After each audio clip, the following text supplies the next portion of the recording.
Ya son y 35, así que vamos a ir volviendo. Y mientras termina de volver todo el mundo, os decía que os iba a contar alguna curiosidad. Bueno, otra caída en bolsa, os decía antes de la caída en bolsa de las empresas de ciberseguridad, pero esta la habréis visto hoy, creo que ha ocurrido. A ver que estoy viendo la noticia. Ayer, vale, ayer, sí, justo. Me acuerdo que justo se lo comenté con compañeros. ¿Qué ocurrió? Bueno, pues ayer ocurrió, por eso os decía que todo el mundo quiere a Anthropic en general, porque saca muchas herramientas para probar, a todo el mundo le gusta probar un montón de herramientas en este ámbito.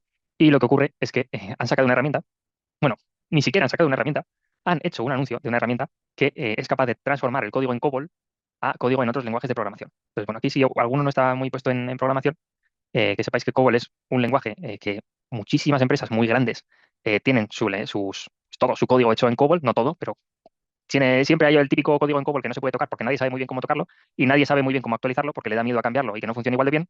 Y bueno, pues ha sacado Cloud una herramienta, no la ha sacado al público como digo, pero ya han anunciado que va a salir, que es capaz de transformar desde COBOL a otros lenguajes de programación. Pues, por ejemplo, Python. No es el caso, no vas a pasar de COBOL a Python porque Python es un lenguaje bastante lento, pero podrías pasar de COBOL a C++ o a otro tipo de lenguajes que sí que son bastante más optimizados.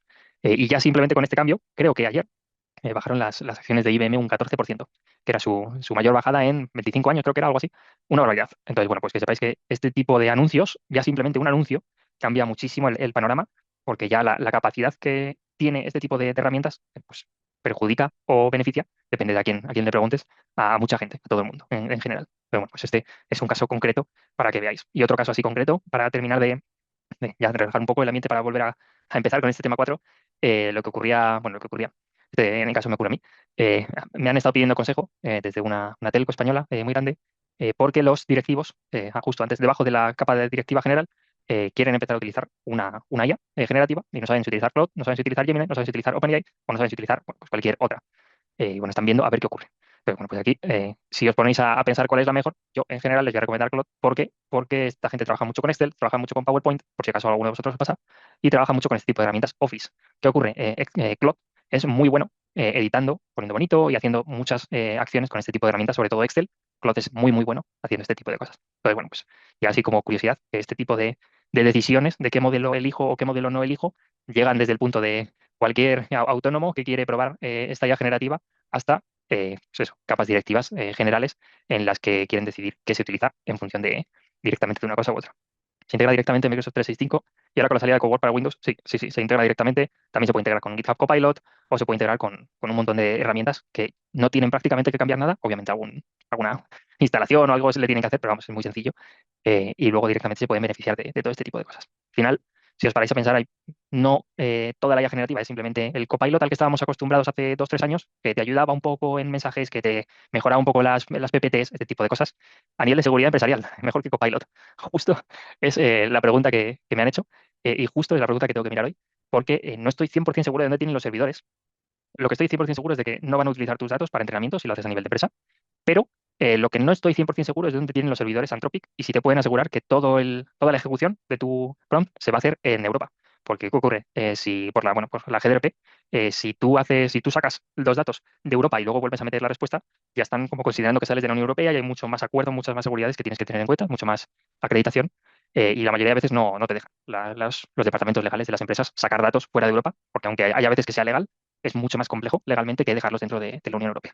Entonces, bueno, pues este tipo de cosas no estoy 100% seguro. Por ejemplo, sé que en modelos como OpenAI, modelos como Gemini, también se pueden coger a través de Azure y Azure sí que te permite tener tu data center tu data center, tus datos en Europa y que no salgan de Europa bajo ningún concepto, pero tengo que ver con Cloud. Pero aquí, de nuevo, para los que os dé curiosidad, el próximo día os lo digo literalmente porque lo tengo que ver, porque sí que es cierto que les he recomendado Cloud, pero aquí no estoy seguro en la totalidad. Así que sí, pero bueno, este tipo de preguntas surgen, es lo normal, y al final el departamento de legal, desde el punto de vista de desarrolladores, son los aguafiestas, pero luego sí que es cierto que es la gente que te saca de problemas en el futuro, porque si no, luego se empiezan a complicar las cosas legalmente y ocurren problemas que no deberían ocurrir si tienes cuidado. Así que bueno, esto es como al final la gente también de ciberseguridad, que te ponen mil pegas al sacar cosas y al principio te da rabia, pero luego te das cuenta que sin ellos sería la cosa mucho más complicada en el futuro. Entonces, bueno, pues ese tipo de cosas que en la realidad ocurren en el día a día. Aquí vamos a ver un poco de prompt engineering. Este es el notebook que me quedó del día anterior. Vamos a verlo medianamente rápido. Hay una parte que ya hemos visto y otra parte que es totalmente nueva, pero para que veáis un poco cómo podemos comunicarnos con los LLMs de forma correcta. De nuevo, depende un poco del modelo que queramos utilizar, va a cambiar un poco la forma de comunicarnos con él. Pero estos conceptos en general suelen leerse mucho tanto en investigación como en uso que le da a la gente y funcionan bastante bien. ¿Qué conceptos clave quiero que escribáis aquí? Bueno, pues zero shot, que sería generación sin ejemplos vistos, es decir, yo te hago una pregunta y no te he dado ningún caso previo para que tú sepas más o menos cómo tiene que responder. Few shot, generación con ejemplos de contexto. Veremos que este few shot puede ser uno, puede ser dos, puede ser tres. Ya os digo que si ponéis más de 5, más de 7, no va a mejorar. La gente, de hecho, ponen como 7 de límite máximo, de que si pones más de 7 al final estás haciendo el tonto y no está mejorando absolutamente nada, solo estás perdiendo el tiempo. Hasta 7 puede tener sentido, os diría que con 3 suele funcionar sin problema. Chain of thought, razonamiento paso a paso, en vez de, esto es típico en sumas, restas, multiplicaciones, operaciones o razonamiento más complejo, en el que no puedes hacer todo de un solo paso, sino que necesitas, pues eso, varios pasos para llegar al resultado final. Temperatura, que ya vimos en las imágenes que sirve para el control de la creatividad y la aleatoriedad, no os preocupéis porque este concepto lo vamos a ver, y al igual que vamos a ver el top P, que sería el top de probabilidades, bueno, control de diversidad de tokens, aquí lo mismo que con la temperatura. Vamos a ver que estos dos factores, el de temperatura y el top P, van a afectar a la creatividad y van a afectar a cómo de libre es el modelo en la generación de los resultados. Pero bueno, aquí, como siempre, instalo las librerías que vamos a utilizar. Yo creo que estas sí que las tenéis que ya tener instaladas sin problema. De nuevo, utilizamos CUDA o no. Siempre me gusta ponerlo por si alguien ejecuta de cero, cualquiera. Cargamos el modelo. En este caso vamos a cargar un modelo GPT-2 Large. Va a tardaros un rato. Es bastante grande. Me refiero a bastante grande para un ordenador local. Es pequeñito en comparación a otros modelos, muy pequeño. De hecho, veis que tiene 0,7 billions. Pero bueno, tarda un poquito. Si os tarda 1 o 2 minutos en hacer esta celda, es normal. Tiene que descargarlo directamente y para poder utilizarlo. Después vamos a ver generación de texto. Simplemente, he creado yo una función para generar texto. Lo único que hago es llamar a este generar desde esta función para no tener que estar todo el rato haciendo estas cosas que quería yo previamente hacer y simplemente vamos a utilizar esta función que os he creado. ¿Tenemos que utilizar una función que genere, tengo que crear, más bien dicho, una función que genere texto cuando uso un modelo en la vida real? No. De hecho, esto en la siguiente clase lo veremos. No tenéis que crearos ninguna función, simplemente tenéis que llamar al modelo y recibir la respuesta. Fin, eso es todo lo que hay que hacer. Es muy sencillo, simplemente para que si alguien quiere cacharrear y quiere cambiar algunas cosas de dentro de la función de generar texto, que sepa que puede hacer.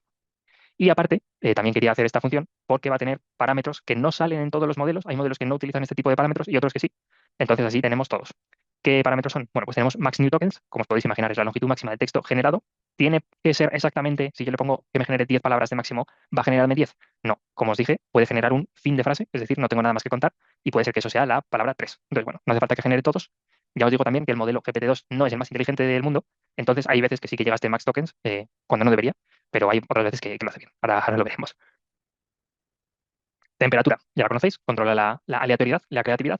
Top P, ya os lo acabo de comentar, que también funciona para la creatividad. Y lo mismo pasa con el top K. Al final filtran el espacio de tokens probables. Esto, como os digo, este top P y este top K, veremos qué significan y para qué cómo funcionan, me habéis dicho. Para qué funcionan, ya os lo acabo de decir. Funcionan la creatividad, controlan la creatividad, mejor dicho, perdón. Repetition penalty, penaliza repeticiones literales del modelo, que quiere decir, no utilices todo el rato las mismas palabras, por favor, te pareces ChatGPT con las versiones antiguas y todo el rato me estás utilizando las mismas palabras. Pues este tipo de penalty también se puede utilizar. Y la seed, la semilla, que fija para poder reproducir los resultados. Bueno, ¿por qué FuseShot a veces falla? Aquí lo podéis ir leyendo por si alguien quiere ver este notebook con más detenimiento, pero os lo voy a decir yo, sin problema. Vamos a hacer el experimento. Aquí justo, no sé quién fue el que lo comentó en la clase anterior, que lo había ejecutado y le da un resultado malo en una celda. Bueno, en una celda, hay varias celdas que dan un resultado regular, pero una sí que era muy extraña. Ahora justo lo verá por qué. Experimento con prompts. Vale, bueno, vamos a ver cómo diferencia, bueno, cómo afecta esta temperatura en función al resultado que nos está dando. Entonces le voy a decir que continúe la frase y le voy a poner I love dogs because y veremos que con, con una temperatura más baja va a dar cosas más normales, más reales, más predecibles. Sin embargo, cuando le empezamos a subir la temperatura, pues bueno, va a empezar a dar cosas un poco más distintas. Sí que es cierto que aquí estos valores son valores normales, no son ni muy creativos ni muy poco creativos. Este 0,3 sí sería muy poco creativo. Y tenemos ya valores como 1,1, que son valores muy creativos, que bueno, aquí ya directamente se empieza a inventar que si ves un perro por la noche en Nueva Jersey, que te quites las gafas. Entonces, bueno, aquí veis que ya se le empieza a ir un poco la cabeza. Hay que encontrar un poco el término medio. Si queremos generar un cuento para niños, por ejemplo, por ponernos ejemplos de casos reales que hace la gente, si quiero generar un cuento para niños, está muy bien tener una temperatura alta porque va a ser muy creativo. Si quiero dar un reporte para unos directivos, está muy bien tener una temperatura baja porque quiero que suela usar las mismas palabras, que no se vaya mucho del tema, que nunca ponga cosas raras. Pues este tipo de cosas sí que está muy bien tenerlas con temperatura baja. De nuevo aquí, como en todo, depende del caso que queramos hacer, controlamos la temperatura. Esta temperatura, como os he dicho, era simplemente un parámetro, como vemos aquí, en la llamada. Y podemos hacer llamadas con distintas temperaturas sin ningún problema, simplemente hay que programarlo para ello. O sea, el modelo no viene con la temperatura fija, ni el modelo viene que no puedas cambiar una vez hayas utilizado una temperatura. Puedes cambiarlo las veces que quieras. Hay modelos especiales que la temperatura no se toca. Lo mismo pasa con Top P y Top K. Por ejemplo, por poneros un ejemplo real, los modelos GPT 5.2, por ejemplo, lo estoy utilizando yo también en código. Bueno, pues este modelo tienes que ponerle la temperatura sí o sí a 1.0. No puedes ponerla a menos ni a más. Tiene que ser exactamente a 1.0. ¿Por qué? Si os soy sincero, no lo entiendo ni me gusta cómo lo han hecho. O sea, entenderlo lo entiendo. La temperatura no, para ellos, su temperatura es 1.0 porque el modelo funciona mejor así. Perfecto. Pero no entiendo por qué tienes que ponerlo a 1.0. Si no lo pones a 1.0 falla. Si os falla, si os da un error así raro de temperatura, que sepáis que hay modelos que tienen que tener la temperatura exacta, como GPT 5.2, bueno, 5.2, 5.1, 5.0 o 3. Pero, por ejemplo, GPT 4o o GPT 4.1 sí le podías poner la temperatura que quisieses y no fallaba. Esa es la cuestión, que al menos no falle, aunque no le haga caso.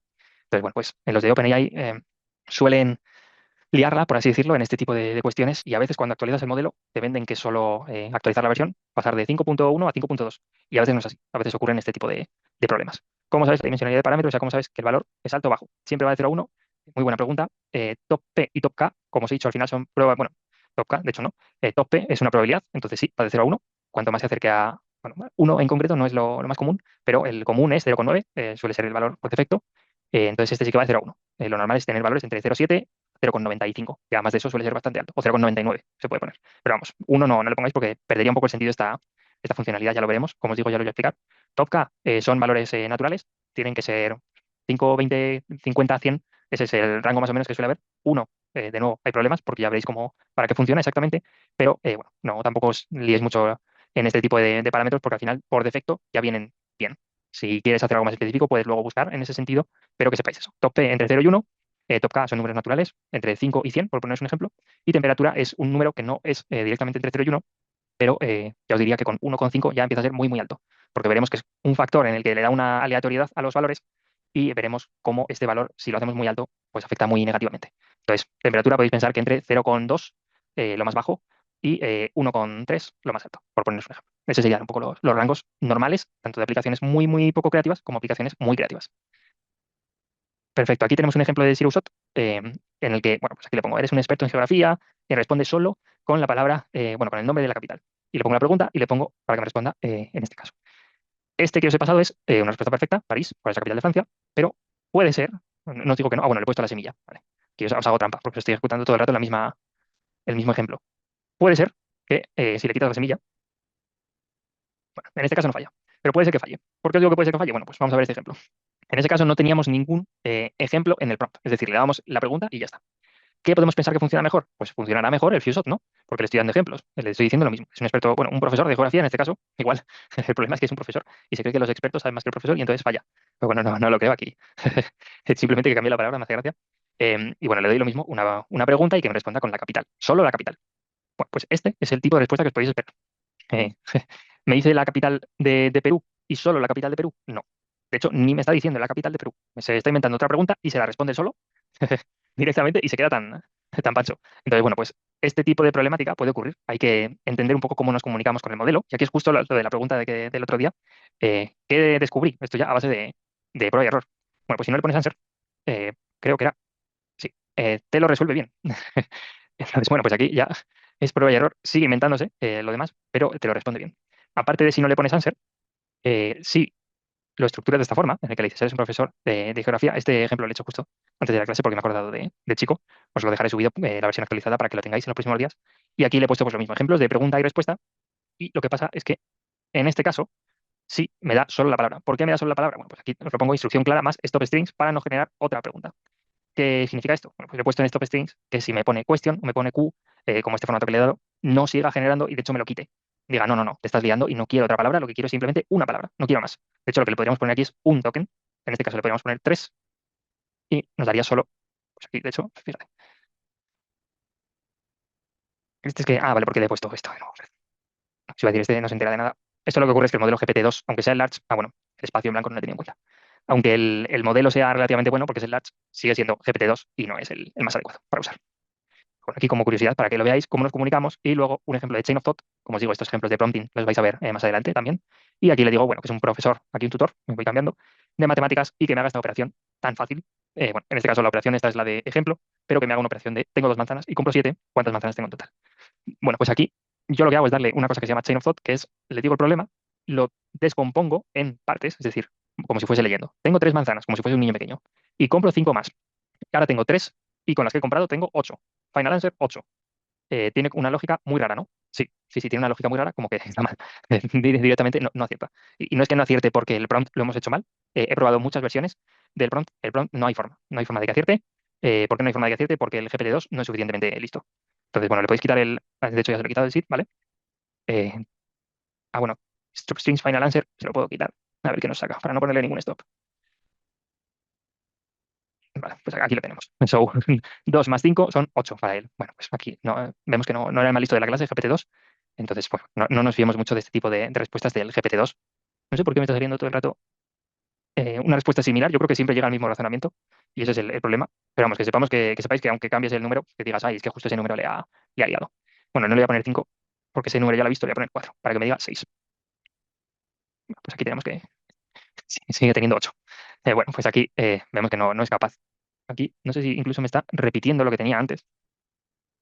Vamos a ver qué quiere decir. No le voy a parar nunca. Como os digo, a veces aquí no para. No para porque el modelo está mal, simplemente. Sí, de hecho, aquí está repitiendo y repitiendo y repitiendo y repitiendo. Da igual un poco lo que intentéis, no vais a conseguirlo. Este problema es común. Bueno, este problema es bastante común y lo que ocurre es que los modelos muy antiguos, incluso los modelos relativamente nuevos, a veces tienen este tipo de problemas. Hay problemas comunes, hay cosas muy tontas. Os digo una cosa que leí hace nada, hace un día o dos, sobre GPT 5.2. Ya no os estoy hablando de este GPT-2. Había una pregunta, ¿vale? Que era, para nosotros es bastante obvia en cuanto que la piensas, pero fallaban. GPT 5.2, toda la familia de OpenAI fallaba. Y la pregunta era, ¿cómo debería ir al lavadero del coche? ¿Debería ir en coche o debería ir caminando? Porque vivo muy cerca del lavadero y solo me pilla a 40 metros de mi casa. ¿Qué pasaba? Bueno, pues GPT 5.2 te decía que fueses andando, ¿vale? Claro, llegabas y no había coche.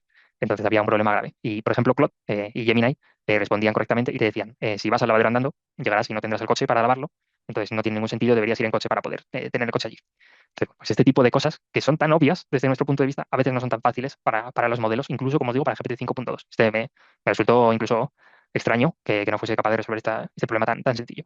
Pero hay problemas igualmente sencillos como qué número es más grande y le das un número tipo 1.9 o 1.29 y te dice que el más grande es el más largo o te dice que el más grande es, etcétera, y no tiene mucho sentido. Entonces, bueno, pues que sepáis que para cosas que requieran razonamiento, no funcionan del todo al 100%.